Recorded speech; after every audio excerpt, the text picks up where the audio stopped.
I am so glad you convinced me that the family car should be the Defender 110. It is so beautiful inside.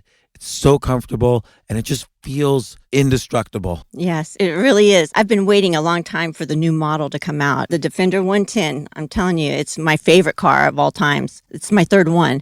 You know, I have stories of going off road. The guy managed the group. He was like, "What are you doing in this beautiful car?" I'm like, "I'm going off road." He's like, "Are you sure? Because you can use one of ours." And then they look like Mad Max cars. I'm like, no, we're going to do this. And he was shocked. Wow. Well, it's great because the Defender has been reimagined for 21st century adventure, and its unparalleled off-road ability as well as its robust interior are invaluable whether you're headed towards uncharted territory or just a weekend of exploration. The Defender 110 tackles challenging surroundings with absolute confidence. The SUV conveys strength outside and in, featuring peerless technology like an intuitive driver display and an award-winning infotainment system. That's my favorite part, to keep you connected no matter where the journey takes you.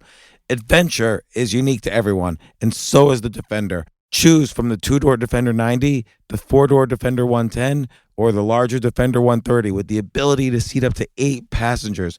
You'll find uncompromising performance in all three. So pack up and go even further with the Defender 110. Learn more at LandRoverUSA.com/Defender. Sometimes it takes a different approach to help you unlock your true potential. Capella University's game-changing FlexPath format helps you learn at your own pace and fit earning a degree into your life. From before you enroll to after you graduate, you'll be supported by people who are invested in your success so you can pursue your goals knowing that help is available if you need it. Imagine your future differently at capella.edu.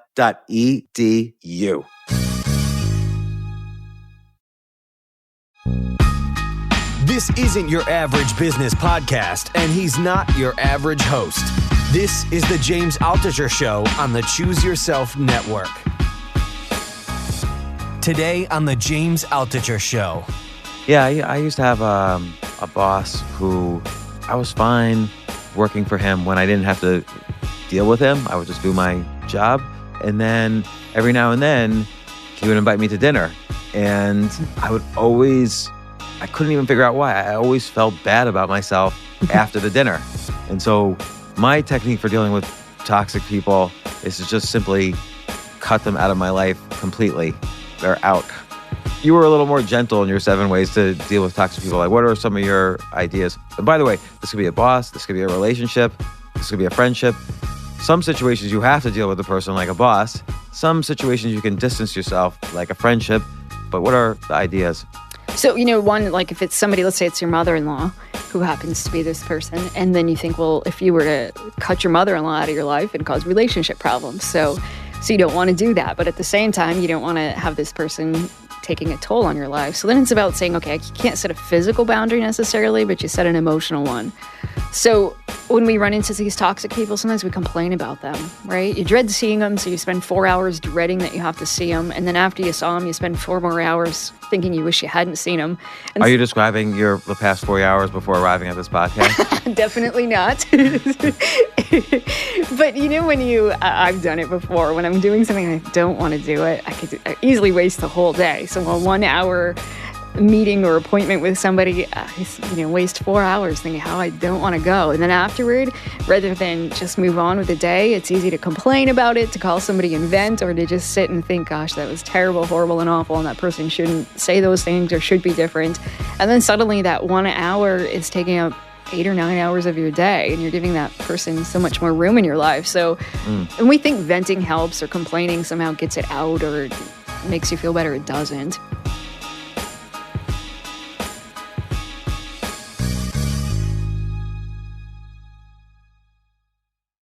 I am so excited to once again have Amy Morin. Originally, you've heard of her. She's the author of 13 Things Mentally Strong People Don't Do. Then she wrote 13 Things Mentally Strong Parents Don't Do. Now we're talking about 13 Things Mentally Strong Women Don't Do. It's a great book. We're going to talk all about it. And you've been on the podcast talking about how you bought jewelry or diamonds cheap and sold them expensive. That was a great podcast with this money-making venture that freed you and your husband to live anywhere in the world. And then you were on the podcast interviewing me, and I think we made that a two-parter. Yes. So it was great to be psychoanalyzed by you, a former or current therapist. So welcome back. Thank you. I think this is number 6. Yeah. 6th time I've been here. Which might be the record. Steve, do we know I if think she's the record holder, yeah. What about like Tucker Max or Brian No. Koppelman? Koppelman, I think you're now in the lead. Great. Yeah, You're in the dubious lead. Distinction. And you know what? I have gotten so much value from your books. Like I regularly refer to 13 Things Mentally Strong People Don't Do. I'm a parent, so 13 Things Mentally Strong Parents Don't Do. Your story of how you kind of quit the daily grind and did this side hustle that turned into a business. That was a great podcast. And of course, your interview with me, I really enjoyed. So one of the few times I've had a chance to be a guest on my own podcast. So, and now this book, you had to find 13 more things that mentally strong people don't do, because really you titled this 13 Things Mentally Strong Women Don't Do. But as I'm reading this, I'm thinking to myself, oh my gosh, am I a woman? Because I related to every single one of these things. And you have some statistics that say more women than men do this, but I relate to, chapter 1, they don't compare themselves to other people. I do this every single day. It's a daily practice to remind myself in various ways that although sometimes I compare myself to other people and that's a stress, I always ask myself the question, would I truly want to exchange places with this person? And the answer is always no, 100% of the time. Not that I'm so great or they're so bad, but I really just wouldn't want to be anybody else but me. So just real quickly, what are some other ways, if you find yourself comparing yourselves to other people, what do you do? So I think one of the biggest things is to look at other people as an opinion holder rather than a competitor. I really liked when you said that. Actually, it made me think. So go ahead, and then I have my comment on that. So, to look at people and say, okay, well, maybe that person knows something I don't know. I can learn something from them, but rather than thinking they're better than I am, or they have more than I do, or I'll never be like them, just try to learn from the people that you meet. So what's an extreme example where that's hard? Because I can think of a lot of examples where that's really difficult. So again, the basic idea is if you're comparing yourself to someone, let's say you're comparing yourself to, I don't know, Kylie Jenner, all right? Mm-hmm. This billionaire model who seems to have every door open to her in life. And I don't know, for some reason, whether you're a little girl or older or whatever, you're comparing yourself to her. Or let's say I'm comparing myself to, some super athlete or Elon Musk or whoever. How do I view them as an opinion holder rather than someone who's just hit every single milestone faster than me? Right. So I think when we look at people like that, it's easy to think, well, that person's lucky or they were born into something. And some of that's true, that we don't know that they would necessarily be where they are if they didn't have some good fortune that came their way. So it's easy to start thinking, I'll never be like that. It's not fair. And that's when we start to get into that area where it's not healthy for us. So instead of saying, well, what could I learn? What could I learn from Kylie Jenner? She's obviously great on social media. She knows what she's doing. She knows how to make money. What could I learn from that? Or if you were looking at an athlete, well, what could I learn from this person? What could I change in my own life based on what this person does? And it's not about copying people, but just about learning this person has some skills, strategies, knowledge that I don't have. What can I do and apply that into my own life? Yeah, that's interesting. So I think you're right. I think a lot of times people say, well, of course, this person has X because they started off on third base, or it's easy for them to say this when they have billions already. Like I wrote an article recently about Warren Buffett and some of the kind of interesting ways he's used to get wealthy that are not obvious. And someone I grew up with, actually, someone commented, oh, it's easy for Warren Buffett to say this, he has billions. And it's just not true. Like he made the billions doing these things. And so, but people, their gut reaction is to say, I can't do this because they had a special thing. Right. And then we think, well, I can't relate. And that person's on this other pedestal or all these milestones that I'll never reach. But You can consider people in your life or even people you don't know, celebrities, some sort of a mentor, something you can learn from them, study them, gain information. I mean, that's what you do on your podcast is you bring in guests and you learn from them, right? Rather than thinking you have to beat them or be better than them. Well, I don't know anything about Kylie Jenner other than that she was on the cover of Forbes and she's a Kardashian. I guess she's Caitlyn Jenner's daughter, right? Mhm. And I don't know if you know anything about her, but let's do this exercise with Kylie Jenner. I could say, well, she started off on third base. She's a Kardashian. She looks like a model, is a model, and the machine was already in place by the time she was 17 or 18 for her to just launch whatever line of things she has and make it and put it in every store and catapult her to success. What opinion? How can I view her as an opinion holder? Let's say I'm an 18-year-old girl.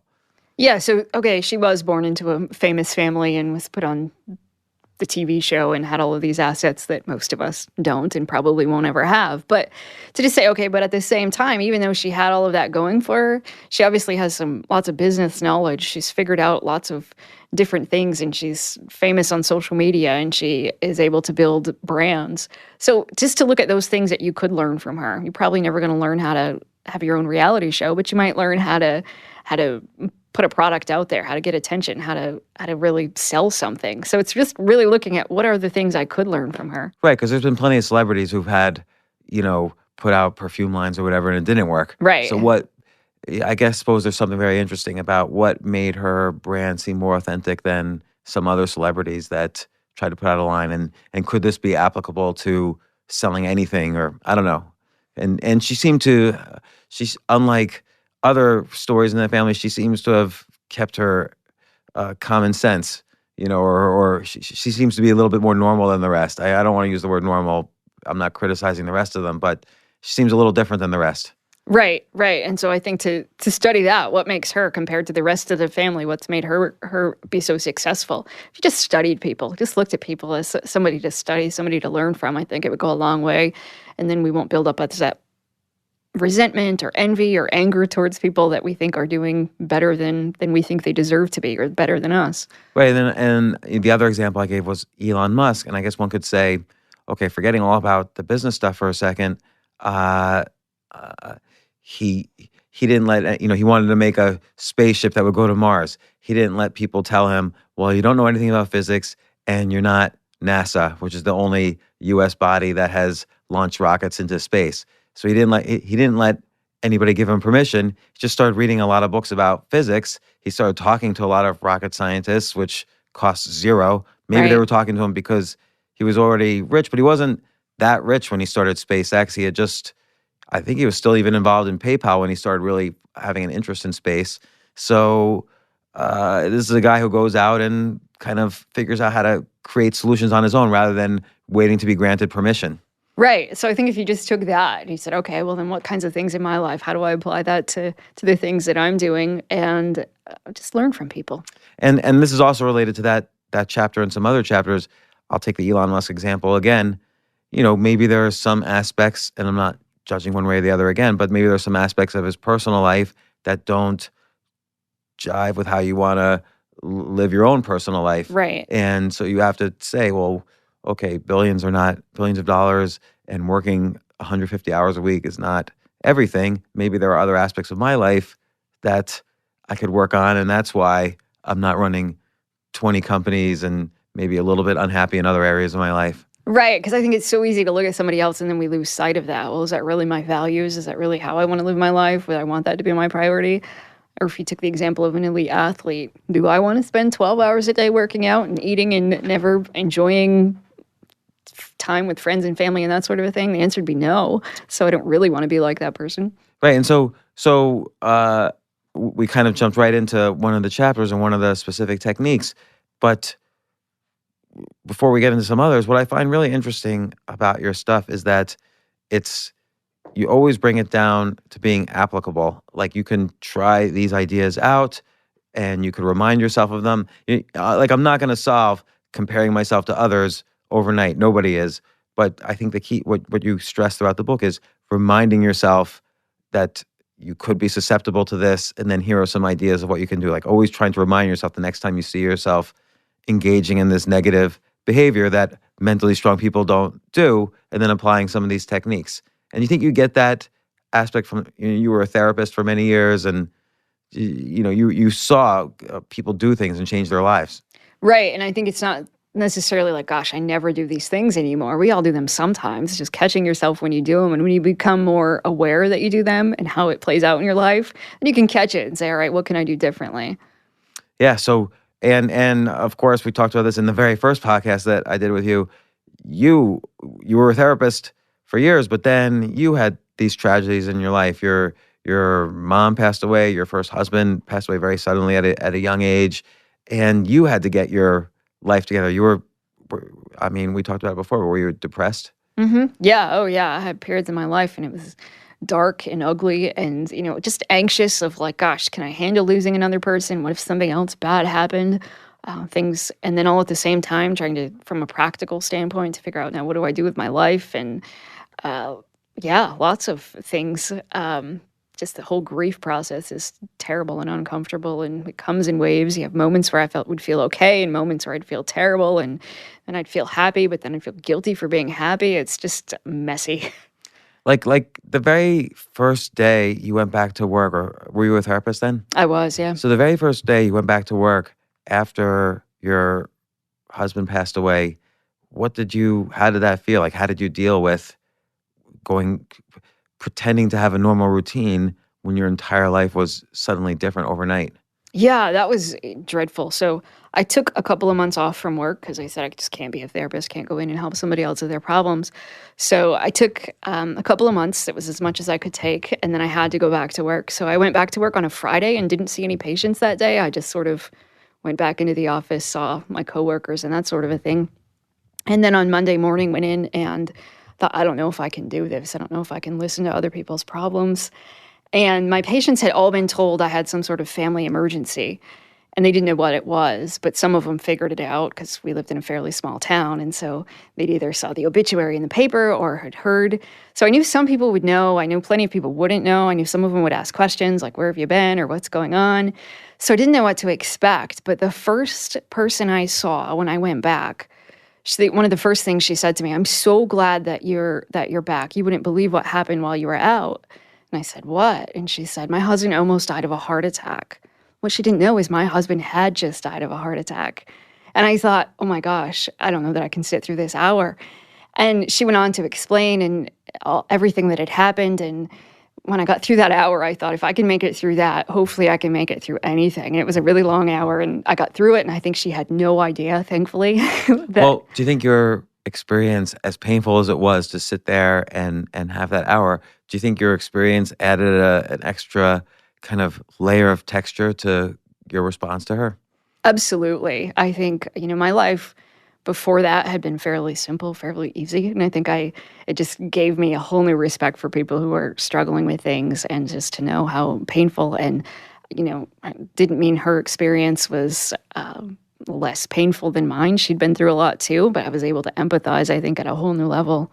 Do you think, a lot of people, there's something I call failure porn in the entrepreneur world. People feel like, oh, they've got to fail at their first business so then they can go on and succeed.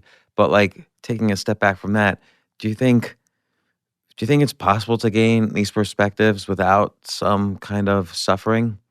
I think you don't have to go through like everything that other people have been through to experience it, but I think there's a lot to be learned from pain and suffering.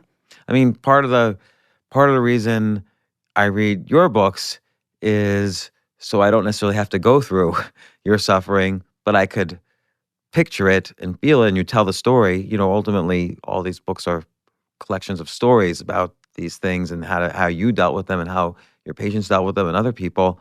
So hopefully someone reads a book and they say, okay, well, I haven't experienced that, but I feel some of the pain and suffering, and I've experienced it in small ways in these other categories, so I can relate them. And then, and these techniques that she's developed and these ideas that she's developed through this suffering, I can apply as well. I hope so. And I think, if we take the experience of grief, we all are going to lose somebody. And even if it's not a death, we go through things like divorce or, friendships that end. That sort of a thing. So on some level, all of us can relate to grief and loss and change and pain of some sort. Yeah. So you made this Instagram post yesterday, 7 ways to deal with toxic people, which I think is a great topic. I think about this topic a lot. And in fact, we mentioned before the podcast, we were talking about this. I had wrote a similar post just by coincidence yesterday, how to deal with crappy people. Your word toxic is probably better than my word. But I always say the toxic people are not the neighbor down the street. It's always actually the people closest to you who in some way or other, I don't know, betray your sense of what they should be doing. Whether that betrayal is real or imaginary or whatever, it's still somehow or other they've become toxic. So, like, what's your definition of a toxic person? I think it's somebody who, just drags you down for one reason or another. I guess in simplest terms, it could be somebody that passive aggressive, somebody that has to put you down, people that give you backhanded compliments, for example. Like you say, often it's not that person that you just occasionally interact with. It's somebody that maybe pretends to be your friend and then isn't. Yeah, I used to have a boss who I was fine working for him when I didn't have to deal with him. I would just do my job. And then every now and then he would invite me to dinner. And I couldn't even figure out why. I always felt bad about myself after the dinner. And I never really figured out why. I mean, eventually I figured it out, but I would just notice I'm always feeling bad when I'm around this person for a long time.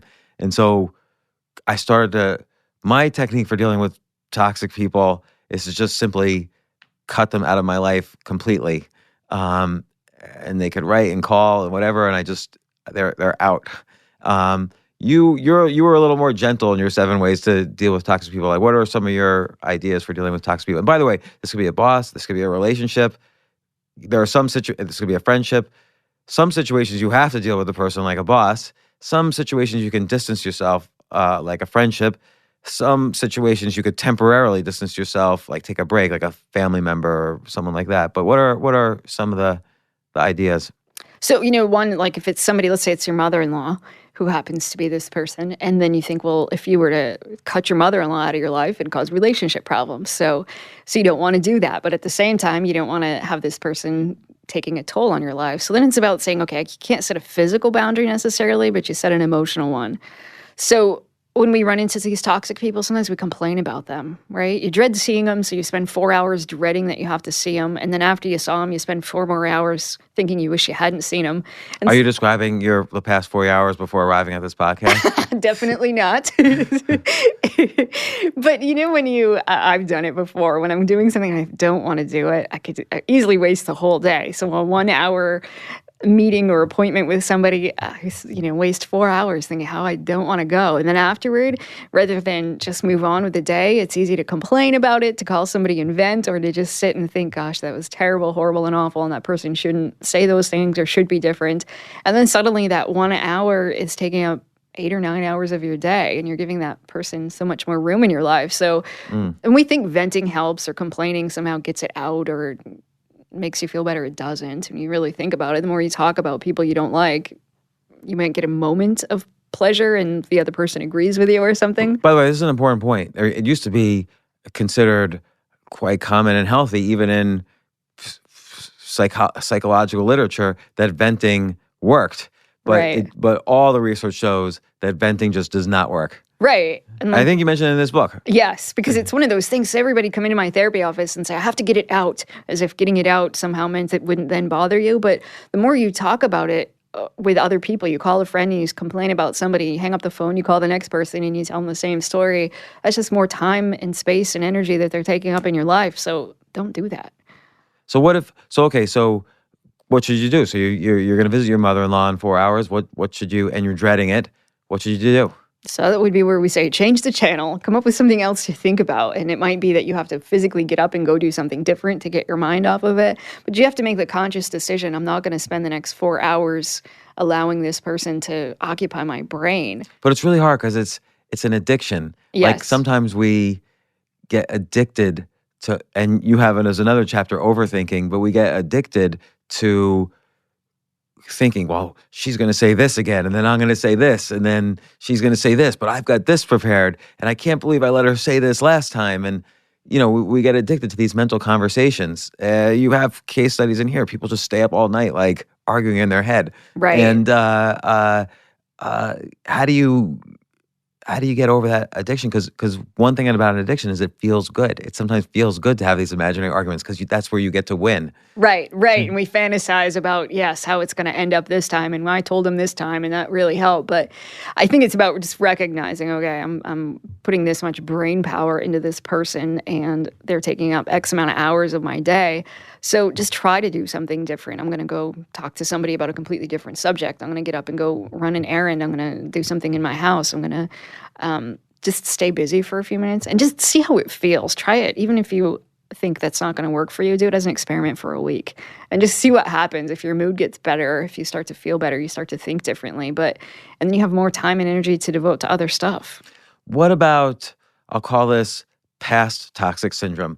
What about if you have been visiting your mother-in-law every month for the past 12 months and you never really stood up for yourself, you're miserable about it, and now your arguments in your head are not about the future, but about like, why did I let her say this to me? Or why didn't I just respond with common sense on this one?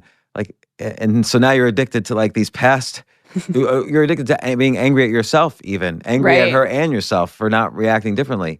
That's a slightly different issue, but I guess the same kind of solution. I don't know. Right. So then I think maybe when you're rehashing that stuff, rather than just keep replaying it or imagining yourself doing everything differently or all the things you should have said, just say, what did I learn from it? And then what can I do differently next time? And to try to just apply it going forward. It's almost harder to do that because because then you actually are aware of the wasted time and the bad decisions that you made that might have even affected other people in your life. And so there's not only anger, but maybe a little regret or shame or whatever. So you have to kind of put this technique in overdrive, which makes it harder. Right, because I think it's sort of like if you start a business and you think, I already put this much money in, I don't want to quit now. Even if it's failing, you want to keep going. I think it's a similar thing that we think, okay, I've invested this much into thinking about this toxic person, I don't want to quit now. Almost as if somehow by continuing it, you're going to make it better or change it. It's similar to the advice on doing too much comparison thinking. So instead of taking a negative reaction, whatever that negative reaction might be, try to figure, okay, all I have is today and hopefully going forward. So what can it's too bad what happened, or it's too bad I'm comparing and then I've done this for too long, but how can I change the focus to learning so I could just simply improve myself? And improving myself has nothing to really do with the other people, just because I have to make the actions to improve myself. But what can I learn from these past mistakes? What can I not do, or what can I learn from this person, or whatever? Right. And when we look at a conversation, say that happened last month, and you're thinking of all the things you should have said, we've had 30 days to think about it. And then you blame yourself for not coming up with that witty remark in that moment. But you did the best you could with what you had, and moving forward to do things differently. But we have this sort of hindsight bias of thinking, oh, I should have known, or I should have done something differently. But you've had all this time to think about it now. And, well, actually, let's talk about some other techniques. I've bookmarked all over here. I like this one, write yourself a kind letter. That's in the perfection chapter. And so on the one hand, you say women are more likely to be perfectionists than men, and that slows them down. So we all kind of know, whether we've heard it or instinctively, we know that perfectionism is not so good. It could be, it it paralyzes people into not doing things if they can't be perfect at it. When in fact, to get good at anything, you have to be imperfect for a really long time to get better. If someone's playing, like Michael Jordan is kind of the classic example. He was not a perfect basketball player right straight out of the womb. He even got rejected for his junior varsity team, and then he had to practice, 10 hours a day shooting baskets so he could improve. And your argument is maybe women even feel more of a sense of they have to be perfectionists. Why is that? and B, related to this the idea of write yourself a kind letter? Yeah. So, when I was really studying what to put in the book about specifically for women, that was one of the things that kept coming up. And the more I interviewed women, the more they just kept talking about that pressure to be perfect. But it was things I saw in my therapy office, too, of women who felt like if they didn't set the bar high enough, then they were somehow selling themselves short. And they really confused high expectations with perfectionism. And it had become this badge of honor for so many of them to say, well, I'm a little bit of a perfectionist, without realizing how it backfired. And so many of them would say horrible things about themselves. I should have done this differently, or I'm never going to meet that goal. I'm not good enough. And so we would have all these conversations in my therapy office about, well, would you ever talk to anybody else like that? And the answer was always, well, no. I'd be That's a good one. Much nicer to my friend or my neighbor or somebody that came to me. And so we would do this exercise sometimes. Write yourself a kind letter. And maybe it's just 3 sentences long that says, hang in there, you're doing great, just keep doing the best you can. Something as simple as that. And you tuck it in your pocket, put it in your purse, whatever it is. And when you're having a rough day, you just take it out and read it and remind yourself that you're doing okay. I read somewhere else that basically works. That if you write something down, not like in a kind of self-help affirmation sort of way, but that just taking that action triggers various cognitive biases that really do sort of build the neurons to think, okay, I'm fine where we're doing how I am. Right. Another idea I sometimes use is if someone is telling my daughter these things that I'm telling myself, right? What advice would I give her? Like, let's say she just starts trying to get good at some new activity, and she feels like she's failing, so it's not worth trying. So I basically imagine that, because let's say I'm trying to get good at some new activity and I feel like I'm failing. So I imagine someone telling my daughter, "Oh, you're failing. You can't get good at this. Right. Do something else." And then it almost sounds common. Then I imagine what advice I would give her if she came to me saying, "Oh, my boyfriend is telling me I'm no good at this, so I should try something new." I would, of course, tell her, ignore him. Right. You're doing fine if you just try to improve a little bit every day. That would be obvious advice to me, and yet it's sometimes hard to apply advice to yourself. I love that you do that, because it's true. When our emotions get tangled up in there, it's like you can't see the forest through the trees. But when you really take a step back and you can relate it to somebody else, it doesn't take much for that answer to come to you, or the advice, or to be much kinder. So I think any way that you can do that, then and you start giving yourself that same dialogue, the better off you'll be.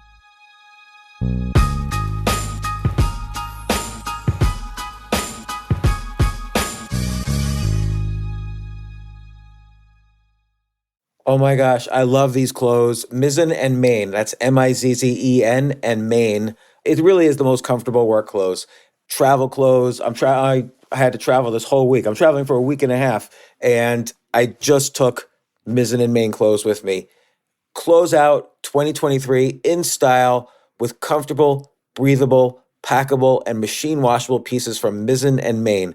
As you wrap up your year-end goals, enjoy a Mizzen and Main dress shirt that you can wear confidently. I like that they've very, very just nice, solid colors. I don't really like to get all fancy in patterns and everything, although they do have some pattern shirts, but very comfortable clothes, stretchable pants. It's just super comfortable, but they look professional, and you can wear them casually or professionally. I like some of their flannel shirts or untuck shirts. I love untuck. I never tuck in. So again, whether you're shopping for a special someone or giving yourself the gift you really want, I just buy myself gifts. Mizzen and Main is the perfect gift for any guy who works, travels, and or cares about looking and feeling great. As you could tell by my many photos across the internet, I care about looking fantastic. I'm practically a model. And let's be honest, every guy loves to look great. So again, shop now at mizzenandmain.com and save 20% when you spend $130 or more using promo code James. That's promo code James at Mizzen and Main, Mizzen and Main.com.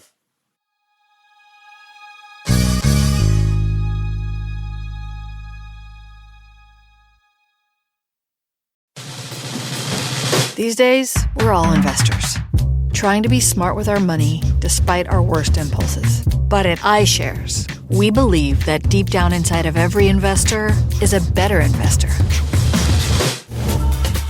One that's just waiting to be let out. Explore iShares ETFs and insights and let your best investor out. Visit iShares.com for more information.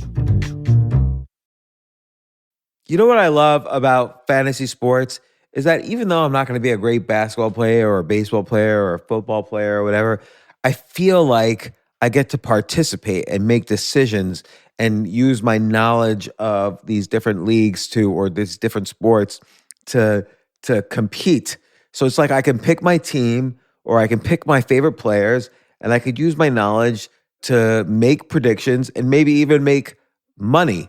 So with the basketball season here, you can now pick combo projections across football and basketball from the Specials League on Prize Picks. This is a league created specifically for combo projections that include two or more players from different sports or leagues. Want to play alongside some of Prize Picks' favorite players like rapper Meek Mill and comedian Andrew Schultz, who's also been a guest on this podcast, and I've been a guest on his? You can now find community plays under the promos tab of the app to view entries for some of the biggest names in the Prize Picks community each week.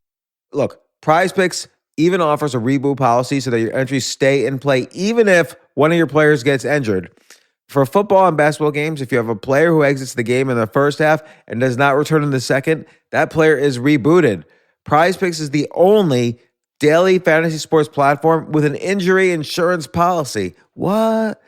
So, I love playing it. I love anywhere where I can use analytical ability with my interests to demonstrate some skill and maybe make some money. And I like the game-like aspect. I do wish they had chess as a category on prizepicks.com, but I'll settle for what they've got. Maybe I should make my own fantasy chess league. But in any case, I love Prize Picks. Go to prizepicks.com/James. Use code James for a first deposit match up to $100. That's the easiest $100 you're ever going to make. So that's prizepicks.com/James and use code James. Daily fantasy sports made easy.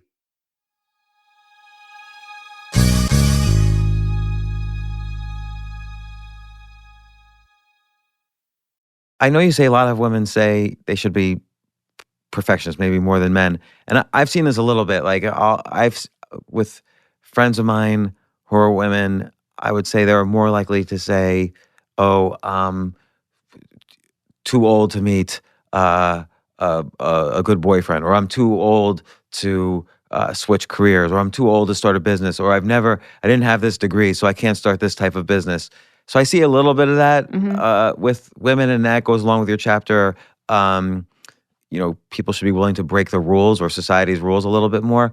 But with men, there's a similar kind of pressure, but maybe they don't call it perfectionism. Men, are pressured to be, let's say, the breadwinner, to make more money than anybody else in their family. And, it's a kind of perfectionism that you need to be the best in your family at making money. Or, men tend to be a little bit more competitive, which is a form of perfectionism. Right. So I think a similar advice probably applies. Like, let's say I'm interested in being a billionaire, but I'm not, and I'm never going to be. The kind letter still works. I can say, well, I'm a good father. I've lived this many years, and most of them have been somewhat happy, and here's where I've been happiest, and I should just continue doing more of that, because that's more important than being unhappy and having billions and whatever. I don't know. I'm just the same. Again, that's why I strongly emphasize these are 13 more things mentally strong people should do. Although I get the emphasis is on women, and you're quoting a lot from situations with women, and your publisher probably wanted you to have a book with a different title. Is that why you didn't like the title, just because it says women? Yeah, because it's again, I read I'm not kidding. All 13 things. I wondered to myself, gosh, am I a woman? Am I transgender in some way? Because, like, should I be referred to as they or them? Because I can't. I'm not making fun of that. Because all these things I feel apply to me. Like, I occasionally compare myself to other people, particularly if I'm trying to get really good at something. I'll compare myself to someone better, who's who I would like to have their skill or their whatever. Sometimes I want to be great at something when I first start it, so I insist on perfection sometimes. I don't see vulnerability as a weakness. I do see vulnerability as a strength, but that's through decades of trial and error. Eventually, I learned, this is your chapter 3, mentally strong women don't see vulnerability as a weakness. I finally learned that vulnerability is an enormous strength. Right. So, but it took me a long time. Let's talk about chapter 6. They don't avoid tough challenges. And so let's say a tough challenge might be quitting their job or starting a side career or starting a new career or going back to school or something. Well, when I was writing this chapter, I was really researching, okay, what do we know about women when it comes to confidence and moving forward, and, the part about self-doubt in here too. But we know that women sometimes tend to take criticism the same as they act as if it was rejection.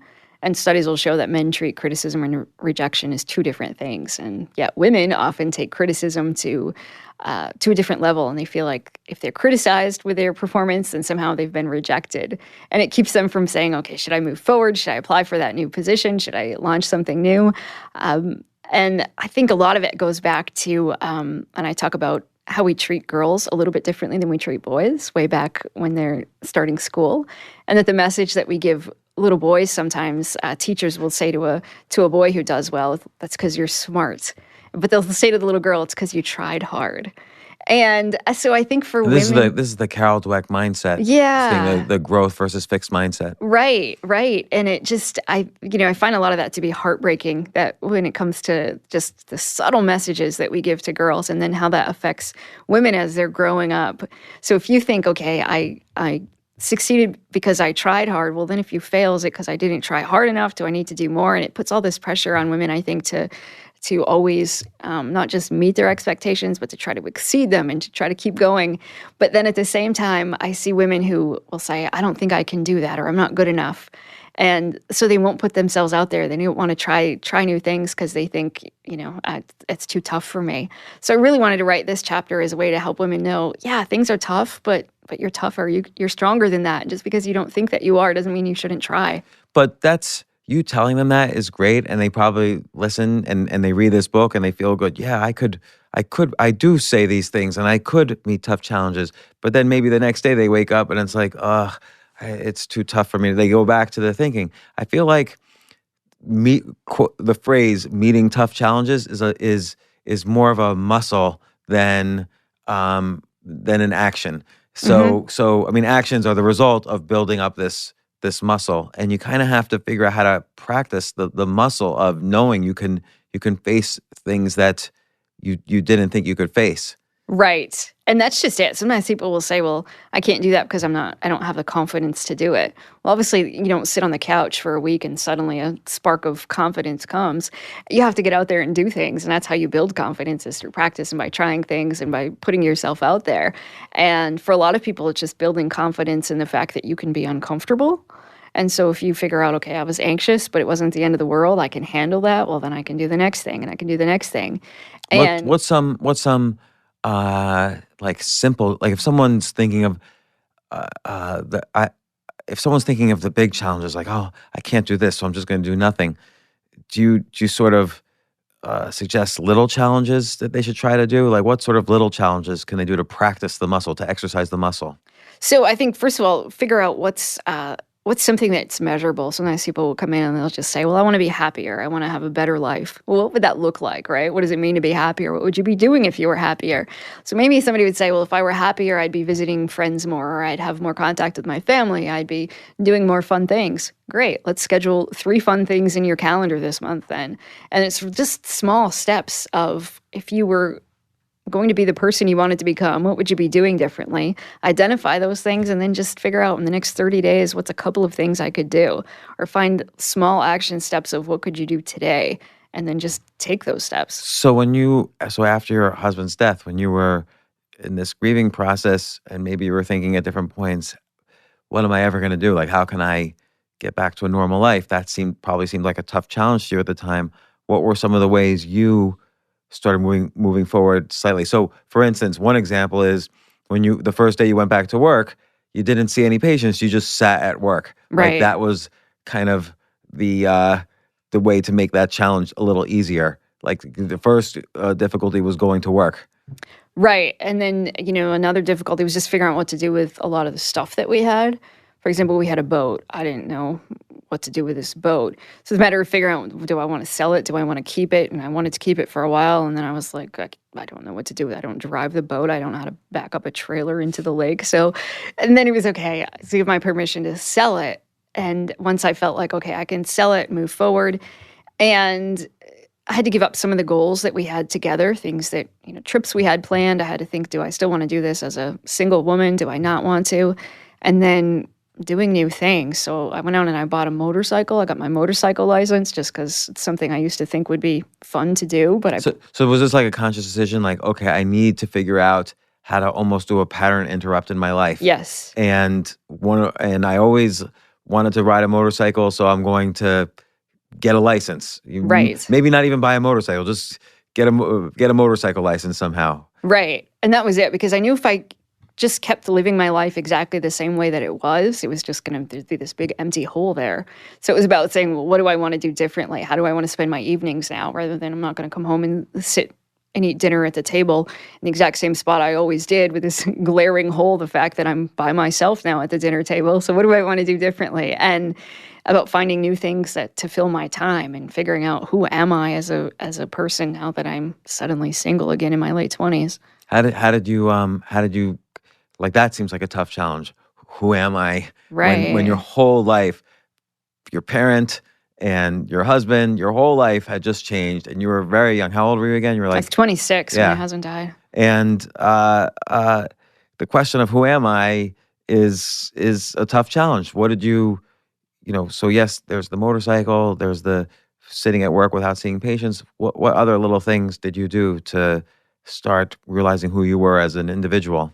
Like, how long were you married to your husband, or how long did you know him? So I think I was 19 when I met him. So we'd known each other for quite a while. So this was really the first time in your adult life that you were Amy Morin by yourself. Right. Without parent and husband. Right. And so here I am living in this house and thinking, I can remember the first day the furnace broke, and I thought, I have no idea how to fix it. what am I going to do? It's in Maine. It's freezing cold out. And, who do I call? What do I do? And it was really about figuring out for the first time, who are the people in my life that I can call. It would have been something that Lincoln would have done and handled on his own, and I wouldn't have had to worry about it, or to figure out what do you do when you have a flat tire. And I found I became much more independent, and I was able to say, okay, if your tire is flat, we'll change the tire, you're not helpless. And then did you feel like that exercised this tough challenge muscle, so you were able to, in different areas of your life, get tougher and tougher in terms of the challenge you were able to overcome? Yeah, I think then when I just made myself do things, even though I didn't want to, because I thought, well, what's the alternative? And I felt like I had to do them. Then I figured out, okay, I can do it. And the more I did, the more competent and confident I felt that I could keep doing more. What challenges do you tell patients if they are overcoming? Or here's a different question. I think a lot of people don't have tough challenges. The first challenge they have is this just sort of general malaise that, I'm 45, 50, 55. I'm doing this job for 20 years I don't really like. I'm in this family situation or personal situation that I'm feeling a little uncomfortable with. It's just kind of like this minor, chronic, simmering depression that's barely measurable, but it is depression. Yep. And they don't know what to do. They don't know what new challenge to take, because they don't even necessarily recognize this is happening to them for the rest of their life. Yeah, I think it's very true. People get stuck in a rut, right? You get up and you go to work, do the same thing day in and day out. And when the goals and dreams that we used to have kind of go out the window, we kind of accept, oh, that's never going to happen, or I'll never be that person. And people watch a lot of TV. They end up sitting on the couch way more than they ever intended, and life kind of starts to pass them by. And I'd see it in my therapy office. Middle-aged people would come in and be like, I don't really know what's wrong, but something's not quite right. This isn't what I thought life was going to be like. So it doesn't have to be something huge. It might be something small. Maybe you decide, I'm going to learn a different language. I'm going to take a class. But you just need to know, like, what gives you some excitement in life? What's fun? What do you want to do with your time. And sometimes it's about looking at the bigger picture and saying, is this how I want to spend all my hours of my adult life, or do I want to do something different? So unpacking that a little bit, let's take the, try learning a new language. On the one hand, this is exercising that tough challenge muscle. So it's like giving yourself permission to try something completely new, and whether you succeed or fail, you've exercised this muscle so that the next tough challenge you have, it'll hopefully be a little easier to do it. The other thing is diversifying the small things you do in life as much as possible, so that maybe you could find something you really fall in love with. Maybe you start taking Spanish, you don't like it at all, but now, okay, you've exercised, did something new. So I've exercised that muscle, so I can now do another thing new. And then you try, I don't know, taking tennis lessons, taking piano lessons, learning how to program, learning, going to tango meetups and maybe meeting somebody. You could start exercising lots of these small things and diversify. So eventually you find, hopefully, that not only you face the tough challenges better, but maybe through one of these things you're trying, and your diversification of challenges, you find something you love. Right. And I think it's all about learning something new. I think when you get older, it's easy to just get stuck in that routine, and you forget to get out there and try new stuff, and you have to make more of an effort. It's kind of like when we look at the passage of time. When you're a kid, time seems to go by a lot more slowly than it does as an adult. Yeah, why is that? Well, they looked at that and they figure out, well, when you're a kid, you're learning something new almost constantly, right? And so as you keep learning things and things are new and novel, it's sort of this excitement about life, and as you're figuring things out, and then you become an adult and we get stuck in this routine, and you don't really learn as much new stuff unless you go out of your way and make an effort to do it. But you know what the problem is? People, and you mentioned this in the book, people are addicted, for better or for worse, to social media. And I'm not as down on social media as many people are, and as, kind of the go-to article, it seems, if you're like a journalist, is how social media has these negative effects. And Right. There's always a different negative effect each article. But social media is a great way to keep in touch with people you wouldn't otherwise keep in touch with. It's a great way to kind of absorb news rather than reading a newspaper. You could kind of engage with friends about different topics you're interested in. There's a lot of groups about things you're interested in. But, the thing is, people are so absorbed into social media, it's hard for them to maybe read a new book or try new things or figure out what they could do. And so, last time I talked to you, you were doing an experiment where you didn't take your phone with you places, right? Are you still doing that? No, I have my phone with me. And I don't know why. I did it for like 2 months, where I would not take my phone out of the house, and it was great. Like, the effect was amazing. Why did I stop doing that? Jay, Steve? Maybe you felt like you needed it for emergencies, right? You had some personal what stuff. emergencies do I ever have? I don't have emergencies. Nobody calls me. I haven't gotten one call today. I don't know why I stopped doing it. I'm going to start doing it again. Thanks for the reminder. Because I think that's one thing for a lot of people. They don't realize how much time they're spending on social media. I mean, I hear so many people say, I don't have time to do anything. But if we ask them how much time do you spend on social media, people usually say not that much. And so I've done it with some people where I say, great, let's track how much time you spend on social media. There's different apps that will track it. And, to their horror, 10 minutes here and 10 minutes there adds up. So it's really 3 hours at the end of the day. Yeah. No, the average American spends over 4 hours a day on social media. And isn't that insane? And you think at the end of the day, if somebody said, what did you learn? Well, we're just kind of scrolling mindlessly for the most part. Yeah. So, and it's interesting, like I when I carry my phone with me, let's say I'm in a cab. First thing I'll do is check my email. So I'll check my email all throughout the day, even if I don't have new email, or even if there's no email. I'm not going to respond to an email in a cab because I'm really bad at typing on the phone. And then when I wasn't carrying my phone around, I'd go home, and it would just take me 3 minutes to catch up on my email. Let's say I had 50 new emails, only 3 worthy of responding to. Take a minute to respond to each one, and that's it. You kind of can get it all done in 3 minutes. But if you're constantly checking, it's that constant checking that really adds up. Yeah, absolutely. So I think for people to build awareness of how much time you spend doing something, or same with TV. I have a lot of people that will spend hours in front of the TV, but they don't really realize it. And of course, a lot of us, me included, sit in front of the TV and then you have your phone in your hand anyway. So you don't really enjoy either one. Yeah. It's an interesting, like one thing that I do now is, let's say I love good television, but if I'm about to start watching a new TV show, a new series, say, even if I love it, I have to really say, okay, well, what's going to be the time commitment on this between season 1, episode 1, and wherever this ends up?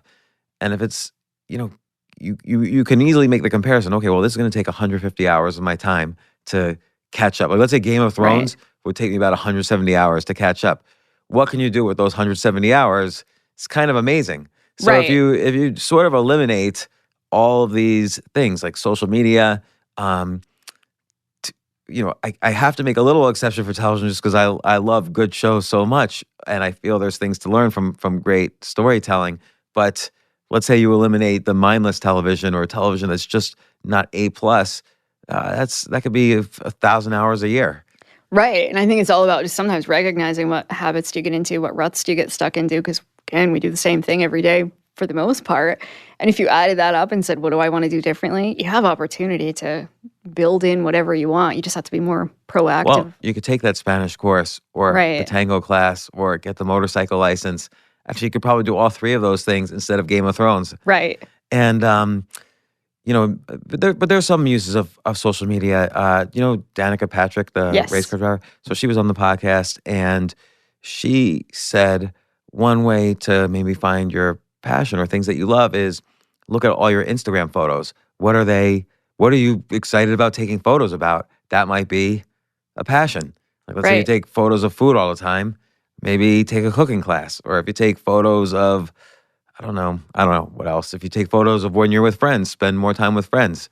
So things like that is I thought that was a real interesting way to use social media as opposed to just mindless. Too, right. And so many people will say that to me, well, I don't even know what I want to do, or I have no idea. And we lose sight of that. So just get out there and try, do new things. And I think that's a tangible way to say, what do I love, or what am I attracted to? Yeah, it's funny. Like whenever I say to myself, I don't know what to do, or I don't know what I need right now, there's usually something else wrong going on in my life. So I usually have to figure out what that is, and it could take some time. So maybe I'm in a bad work situation or a bad relationship situation, whether it's a friendship or a relationship. There's usually something off in other ways that's clouding my ability to think about myself and my own needs. And so how do you figure out what your needs are? How do you figure out what your needs are? So, I guess it's, for me personally, sometimes it's about like taking a step back and figure out the balance between work in my personal life and time doing the things I love versus time. And I love my work, but I don't want my work to be 23 hours out of the day. So it's just, I think, taking stock, reflecting sometimes, figuring out what's the bigger picture. What do I want to do differently? And asking myself questions. And, I don't want to ruminate. I don't want to spend too much time overthinking things, all the things I talk about in the book, but at the same time, to spend enough time reflecting to think, if somebody looked at my calendar, somebody else were to look at my checkbook, if somebody else looked at who I'm spending my time with, what would they say about me? And is that accurate reflection of who I want to be, or do I want to change that and become somebody different? Well, when was the last time you felt your work-life balance was out of whack? Like, I imagine, you as a writer, you go in cycles. Like, you're writing a book and then you're publicizing a book. Right. So publicizing a book means you go on podcasts like this, you do other media, you do a lot of social media, probably more than you usually do. You give lectures. I don't know if there's any kind of book tour. Those sort of have gone away for the most part. But when was the last time you felt like, oh my gosh, I'm really hating my work-life balance right now? Probably when I'm in the thick of writing the book, and because I write, a lot of my other jobs involve writing for websites and that sort of a thing. So then when I'm doing all of those things, plus then writing a book, and I have to find time to write the book, I spend so much time by myself sort of behind a desk just writing, typing, that I could easily forget to get out and do other things, that I just spend all my hours. And so I have to be really careful when I'm writing a book to make sure that I build in enough people time and enough social time and enough fun stuff too. So how do you figure out what to subtract? So you could, for instance, subtract writing, but that's your work. Right. And you're getting paid for that. Or you could subtract your tennis lessons. I'm making that up. I don't know if you take tennis lessons, but that might be something you love. So you don't want to subtract something you love for something you hate. Or you could subtract social media or television, whatever. Like, how do you figure out what to subtract to bring yourself back into balance in those moments? Well, I Or do you guess- do you just suck it in and say, okay, I've got to get through this for 3 more months and then I'm free? Yes, it's more like that, to figure out, rather than try to keep my life in balance at every moment, about how am I going to balance out the whole year. So if I knew from January to June I was going to be writing a book and I was going to be really, really busy, I was going to have to put a lot of things off. So then I just made sure, how am I going to make the next 6 months balance that out, spend more time with friends and family and getting out. And of course, marketing the book means I'm not just at home writing, I'm out doing lots of stuff. So as long as I feel like my whole year was a little bit in balance, I can handle weeks and months not being as balanced as I'd like. But what if you're lying to yourself? Like, what if you write the book? Okay, now your publisher says, Amy, now you've got to do 6 months of promoting the book. So we want you on Instagram twice a day. You should do YouTube videos. You should go on podcasts. You should write your articles on LinkedIn. Try to get syndicated elsewhere. Go on the Today Show. And then after those 6 months, the publisher says, okay, now Amy, you got to write what do mentally strong teenagers don't do, and then what do mentally strong entrepreneurs don't do, and so on. And so it never ends. Fortunately, now I feel like I'm in a place in my life where I can say no. I can set limits. I don't feel like I have to do anything. Like if there's something I really don't want to do, I can say no, thank you. And for me, I think the balance is more, I would probably work 24/7 if I didn't catch myself. And I don't even know So you have to be why. aware of some internal trigger like, ugh, this doesn't feel good anymore. Right. And then to remind myself, is this really how you want to spend your life? And the question I always ask myself, like my mom was 51 when she passed away. I think, well, that's not that far into the future for me anymore. So I'm turning 51 in 13 days. So, right. Don't scare me. Well, and so for me, I just remember, okay, how do I, is that how I would have wanted to have spent my time working so that I could then hoard my money? Not really. And so to just keep that bigger thing in mind of, it would be great when hopefully I live to be 100 and I look back over my life and is that how I would have wanted to have spent it? No. So I just purposely build in more stuff with friends and family and having fun. What are your rules for no? Like, what's the last thing you said no to, and why? What's the last big thing you said no to?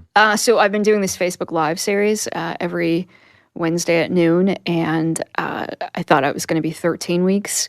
And yesterday, my publisher said, "Let's do this every week in perpetuity." And I said, "No, thank you." and so, why did you say no to that?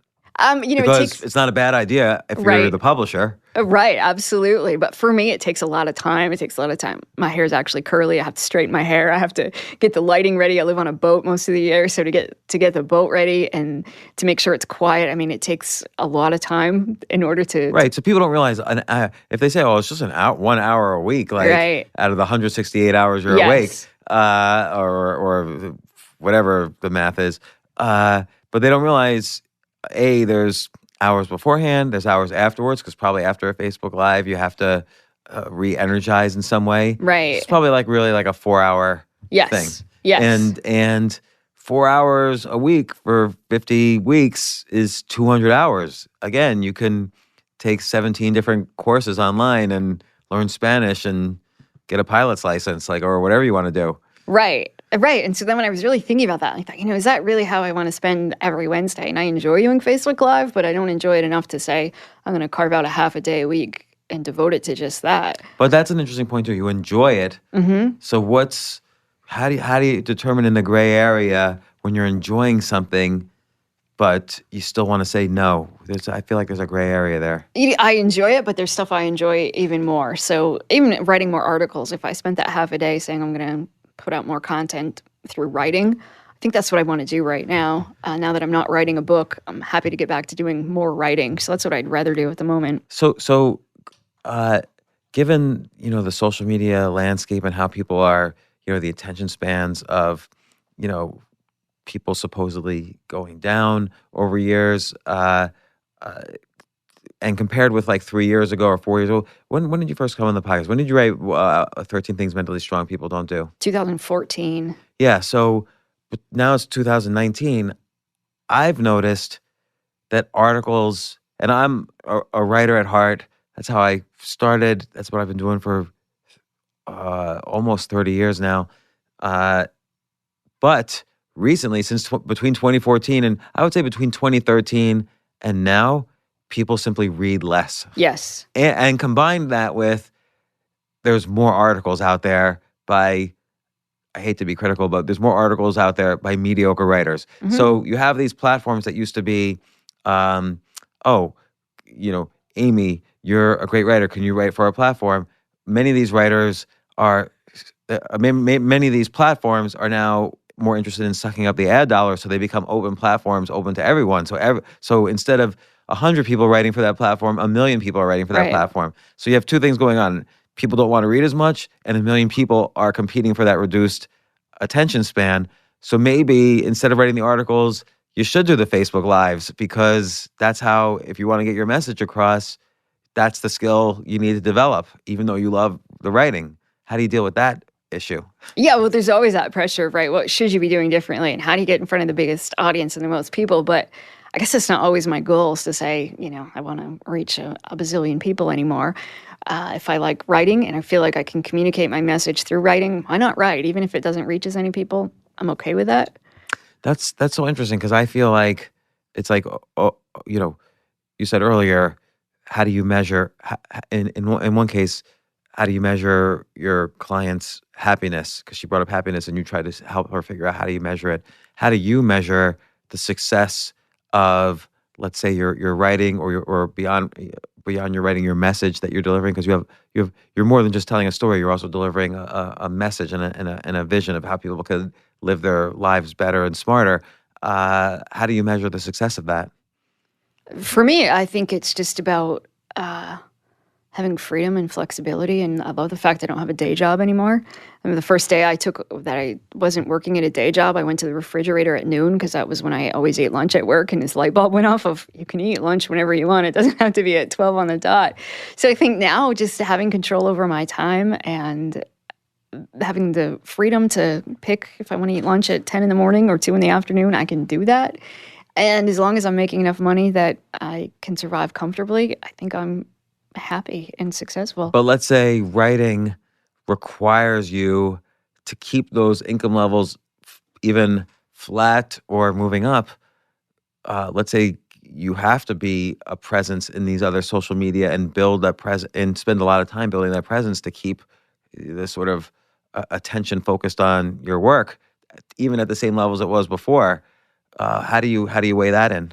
Right, because there's aspects of my job that I don't love, right? That when it comes to certain things in social media, I don't love it. I don't hate social media, but I don't like gonna announce exactly everything I'm doing all day, every day on social media. It's not even that interesting, but I don't love to be on it all the time. So to figure out how much time do I want to devote to it, and we were talking earlier about, I just reached out to a company to help me out with Instagram, because I find it to be cumbersome sometimes to be posting on Instagram all the time, and I have so much content out there. I just wanted to figure out now, how do I take all of that content and at least reuse it, put it out there in a way that's helpful. So whether I make video clips out of the videos I've already created so that I can put them on Instagram and Facebook, or if somebody takes an article I wrote and turns it into an infographic that I can share, I don't want to be doing all the behind the scenes stuff. So in that sense, it made sense to just hire somebody else to take my material and make it Instagram worthy, and then I can post it. Because if you wrote an article for some magazine to, let's say, promote a book or just an article in general, many people haven't read it. Most of the 7 billion people in the world haven't read it. Right. So it could be by putting it in an infographic form and putting it on Instagram so people could absorb the content in a different way. You hit an entirely different audience. It's good for your promoting your brand and your book. People are no longer a book. They're kind of like, you're like Amy Inc. about this message of 13 things mentally strong people don't do. You've carved out various ways of expressing it. And so now you're basically saying, okay, I write these articles, but I'm not going to make the infographic. You delegate that. It's still the same content, you're just reusing it. Right, exactly. And I think I'm finally getting, here it is 2019, I'm finally starting to get savvy about that I don't have to do everything, that I can contract some of that stuff out. And is it successful? Like, do you find that actually does increase engagement with your brand, with your message? Yeah, already. I mean, it's only been a couple of weeks, but already and it's stuff that I already had out there. I had keynote speeches that have been recorded. I had the footage, I just never did anything with it. So obviously, since I have it right there, it doesn't take much to just make it into little video snippets, or if I have the content out there for articles, why not use it in a way that makes it more social media friendly? Yeah, and you don't have to do it yourself. You outsource. Right. So All right, so let's see some other things. 13 things mentally strong women shouldn't do. This chapter I really do feel was more about women than men. They don't stay silent. Yeah. Mentally strong women. So because I do feel women around a conference room table are not. They're raising their hand more, and the men are shouting out ideas. And that's, Right. of course, a blanket stereotype, but it's something that I've anecdotally noticed quite a bit. Yeah, and that's just it. So studies will show that too. But like you say, we don't need studies to know that men tend to be much more vocal in general. In an annoying way. I'll even say that too. Right. Like they'll shout out bad ideas. Right, and that men, tend to be more boastful and brag about themselves. Women tend to downplay their success more. And then when it comes to speaking up, women often need more of an invitation. And it's not to say that men are right and women are wrong or anything like that, but to just take notice of it. And even in social situations, when there's men and women standing around, just take notice of how often women are speaking. And it's one of those things that once you notice it, you can't unnotice it. And it just becomes so glaringly obvious, I think, after a while. And this chapter, I was a little nervous about writing it because I didn't want to imply that women who have stayed silent are somehow weak, whether we're dealing with sexual assault or something like that.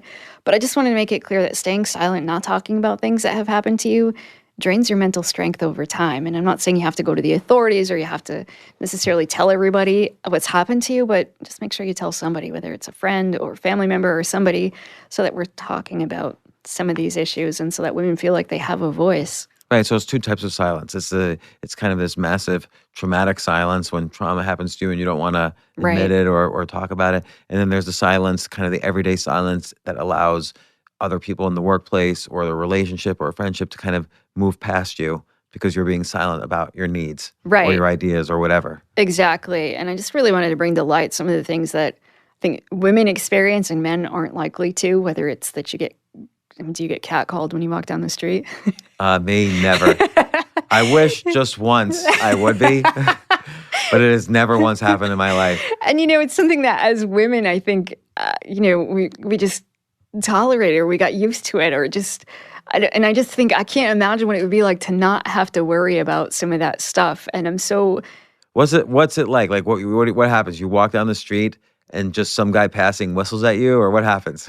So, for instance, when I was walking here today, I came out of a store and I was just turning the corner to come in here and a man starts walking with me and says, "You look really nice. Where are you going?" What the hell? Right. Nobody has ever done that to me, man or woman. And, I think, probably there was times in my life where I would have found it to be flattering if somebody were to yell, "Hey, you're beautiful." Definitely not anymore. It just disgusts me.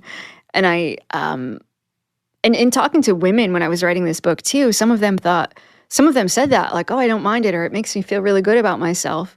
And some of the other ones said, "I change the way I dress. I try to, wear a big coat when I'm walking around so that men don't say anything and I feel horrible when I have to walk down a certain block because I know what's going to happen or people are going to whistle at me." And, this chapter just, I don't know. I just feel passionate about this chapter because I can't imagine what it would be like to not have to worry about a lot of these things. And I'm hoping that the world will change slowly where we don't do that stuff anymore. So what's the advice that you give? When it comes to like catcalling, then it's usually not safe to say anything. You don't want to yell back at somebody, especially if there's a group of men standing there. But I think just by women talking about it more, I know plenty of men that I've talked to, like they have no idea that that's offensive. They really think that, just by... Right, like men think, and I'm not saying I've ever done this, but I've heard this given as advice. Men say, "I'm just going to tell one woman a day she's beautiful on the street because it'll make her feel better. And then I'm doing a good thing." They don't realize it might not make her feel better. It might be annoying. Right. And it's uncomfortable. It's cringeworthy sometimes. But like men actually think, there's a group, some men actually think this is viable advice to make their lives and other people's lives better. Yes. And I've had male friends who have read my book now who have said, I used to do that. And so I ask them, "Why did you used to do that?" And they say, "I didn't know." And like most of them said, "I did it when I was 18 or 20, not recently." But they would say, I didn't know that that's not what you do. And so I'm hoping, in light of everything that's going on in the world, that we'll just start to spread the message that you don't need to comment on random women's appearance when they're walking around, or that women don't particularly enjoy, rude and crude comments or being whistled at when they're just walking to work. What about the different issue of silence, like in the silence in the workplace?